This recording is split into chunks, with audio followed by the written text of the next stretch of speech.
My son's wife insulted me in my own house. Until she learned who really owned it that day, the shouting started just before sunset. By the time the neighbors gathered outside, they saw me standing at my own gate, a tired old woman clutching the keys to a house I had built with my late husband. Inside, my son's wife screamed that I had no right to enter.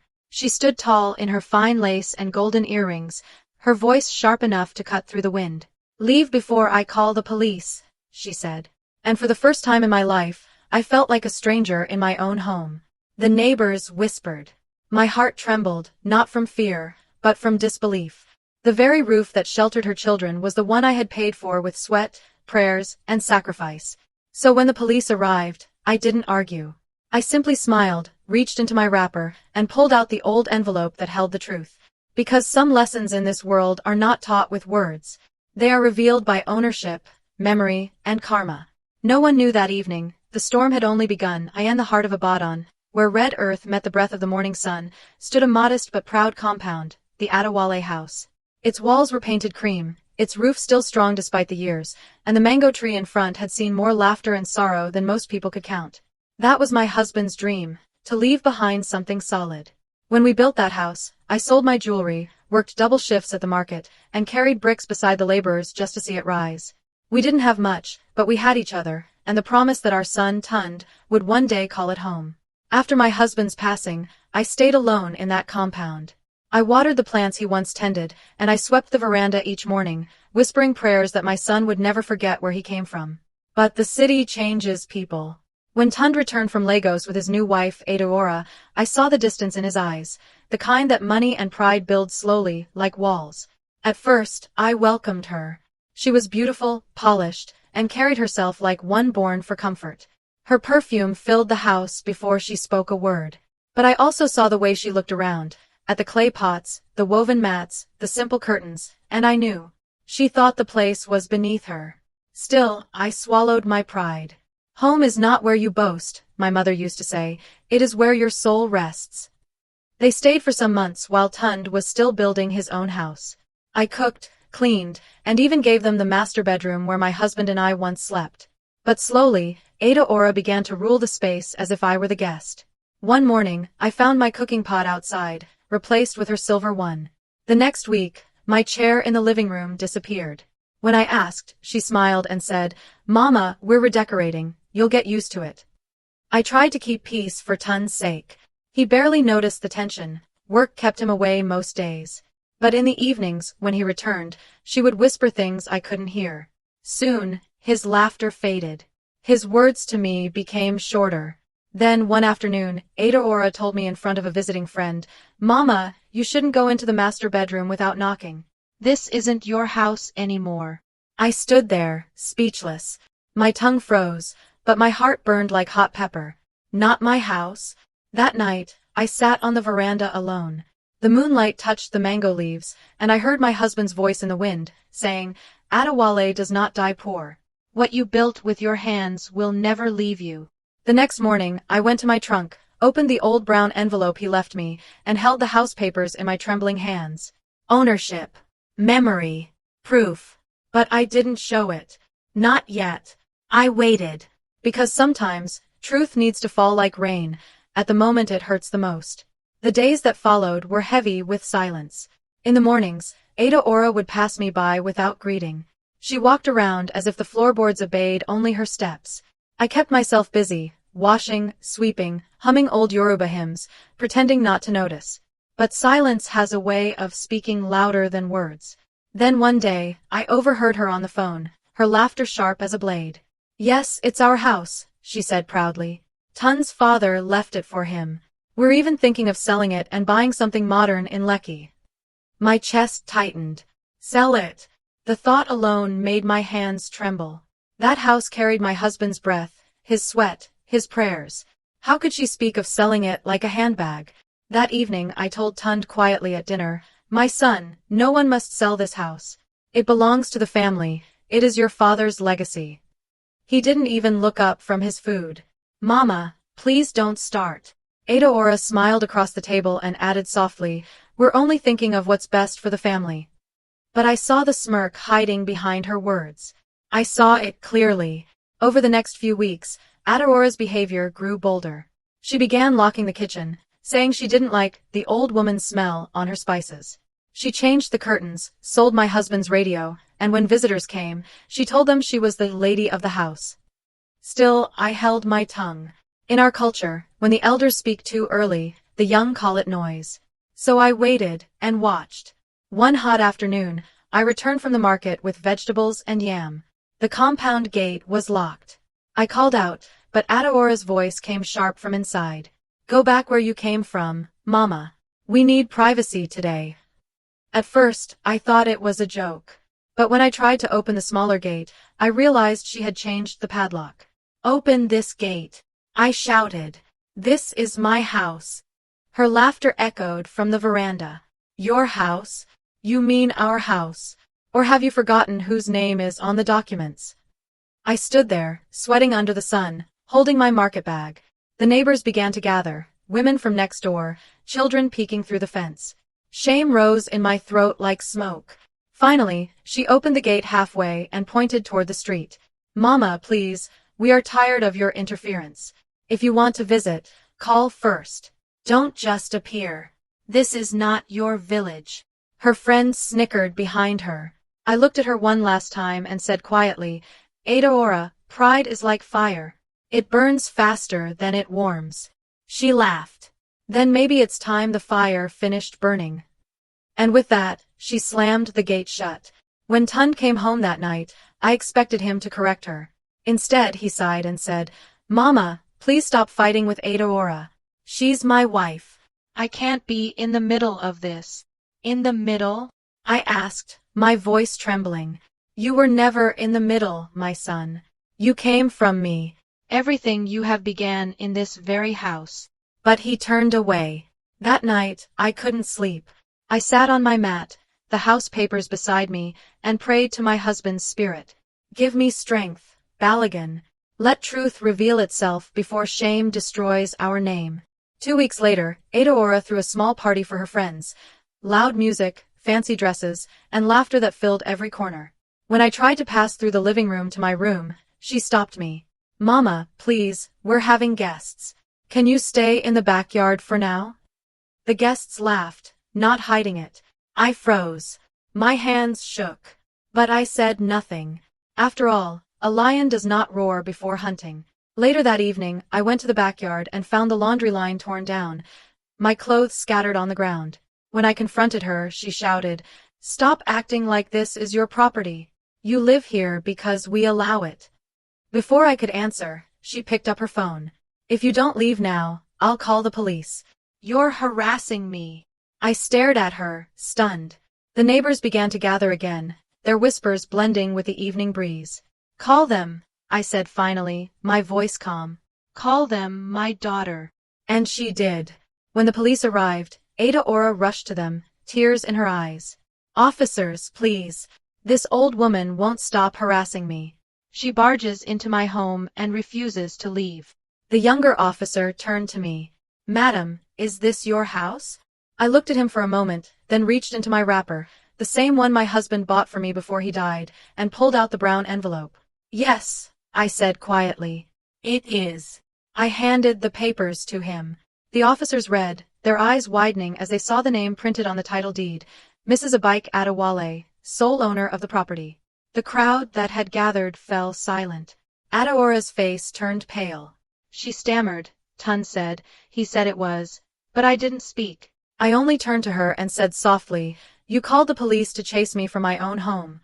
Now the house itself has spoken. The wind shifted. Somewhere in the distance, thunder rolled. That night, after the officers left, the house was silent again. Adauora locked herself in the bedroom, while Tund sat alone in the living room, staring at the papers in his hands. He looked at me with confusion and guilt. Mama, why didn't you tell me? Why didn't you transfer the house after Papa died? I looked at him, my son, the same boy who once used to chase chickens through this compound, now a man lost between love and shame. I didn't tell you, I said softly, because I wanted you to learn the value of what you have. Not just the walls, but the story behind them. He frowned. What story?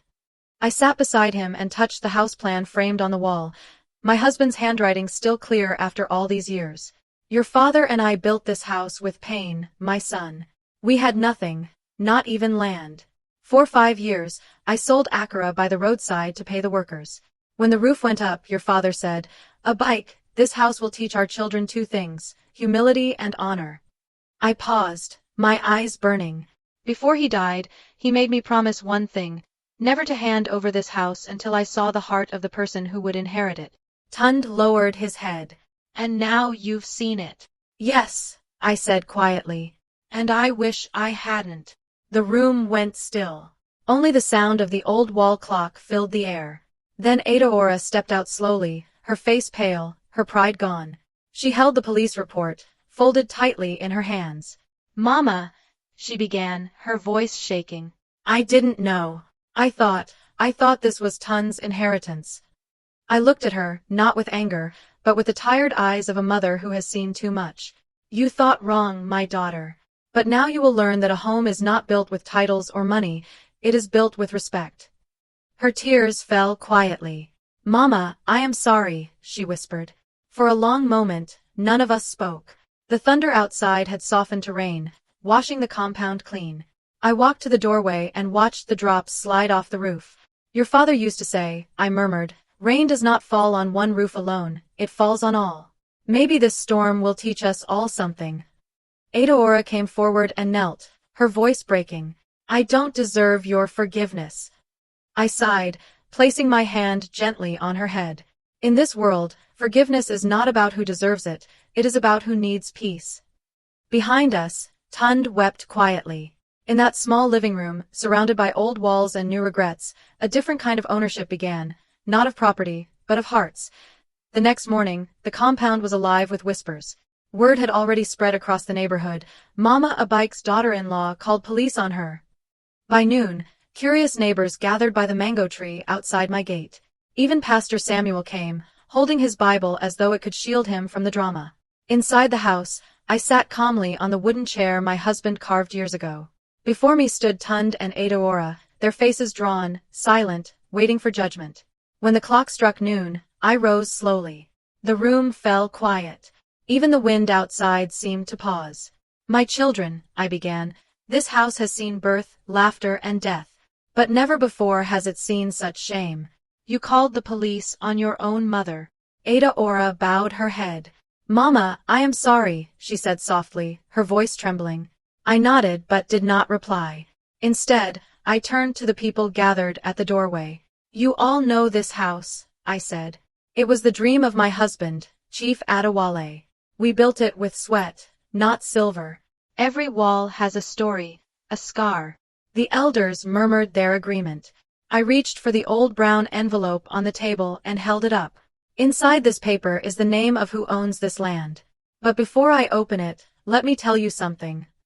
I looked at Adaora, my eyes steady.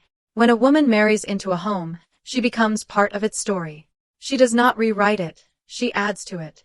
But when pride enters, peace leaves. Adaora's tears rolled freely now. "Mama, please, I beg you." I raised my hand. "No. Let me finish." I opened the envelope and brought out the document. "This house," I said slowly, "was meant to be transferred to my son Tund on his 5th wedding anniversary, if he and his wife had built it with love and unity." A ripple of shock passed through the crowd. "But love cannot live where respect has died." I turned to Tund. "You are my son, but you forgot your roots. You let this woman insult me, and you stayed silent. In silence, you chose her pride over your blood." Tund dropped to his knees. "Mama, forgive me. I was blind." I sighed deeply. "I forgive you, my son. But forgiveness does not mean forgetfulness." Then I looked at Adaora, the woman who once slammed doors in my face. "Adaora," I said gently, "I do not hate you. But I must teach you something your mother never did. You cannot build happiness on someone else's pain." She knelt too, crying. "Mama, I will never speak to you like that again." I placed the ownership document on the table. "Until you learn humility, this house remains in my name. You will live here, but as caretakers, not owners." A gasp rose from the crowd. But Mama, Pastor Samuel said softly, that is a heavy punishment. I turned to him with calm eyes. Pastor, sometimes the gods teach with thunder because whispers no longer work. Silence filled the room. Then, slowly, applause began, not out of mockery, but respect. Old Mama F., my neighbor, spoke up. You did right, a bike. A woman who forgets her mother-in-law forgets her roots. Adaora's sobs grew louder. Mama, I will change. I swear before God. I looked at her again, and this time, my heart softened. Change not for me, my daughter. Change for yourself. Because one day, you too will become someone's mother-in-law. The wind carried my words through the courtyard like a whisper of truth. Tund reached for his wife's hand and looked up at me. Mama, we will earn your trust again. I promise. I nodded slowly. Then start today. Sweep this house. Wash the floors. Let every corner remember who built it. Adaora rose, wiping her tears. Without a word, she picked up a broom. As she swept, the dust rose like memories, of laughter, of my husband's hammer striking nails, of my young son chasing chickens under the sun. For the first time in months, I smiled. Outside, thunder rolled again, but this time it was gentle, like a blessing. I turned to the crowd. My husband once told me, a house built with pride will fall to silence, but a home built with humility will echo for generations. And as I spoke, I felt his presence, strong, proud, standing beside me, smiling through the rain. Days turned into weeks, and peace slowly returned to the compound. The whispers outside the gate faded. The neighbors, once eager for gossip, now spoke of Mama Abike's wisdom. Every morning, I would find Adaora sweeping the courtyard before sunrise, her wrapper tied firmly, her face calm. She no longer shouted. She no longer carried pride in her steps, only quiet strength. Sometimes, I watched her from my window and saw what I had once seen in myself, a young woman learning that respect is not weakness, and patience is not silence. Tund, too, had changed. He came home early from work, helped his wife in the kitchen, and every evening before bed, he would kneel before me, asking for blessings. At first, I thought it was for show. But one night, I overheard him whisper to Adaora, if not for Mama's patience, we would have lost everything, even our peace. My heart softened completely. I realized that sometimes, life breaks us not to destroy us, but to reshape us into something gentler, wiser, and whole. One Sunday morning, as the church bells echoed through the village, I called them both into the sitting room. On the table lay the same brown envelope, the one that had once divided us. They looked at it with fear, thinking I had come to remind them of their shame. But instead, I smiled. My children, I said softly, a home is not made of bricks and wood, it is made of forgiveness. I handed the document to Tund. Today, this house becomes yours. Not because you deserve it, but because you have learned what it means to earn it. Adaora gasped and fell to her knees, tears streaming down her face. Mama, thank you. I will never forget this grace. I touched her shoulder gently. Grace is not given to the perfect. It is given to those who change. Outside, the sun broke through the clouds. The compound, once filled with shouting and anger, now glowed with peace. As they embraced, I turned to the small portrait of my late husband hanging on the wall. You see, Adewale, I whispered, your home stands strong. Our son has learned. Your daughter-in-law has humbled her heart. And I can finally rest.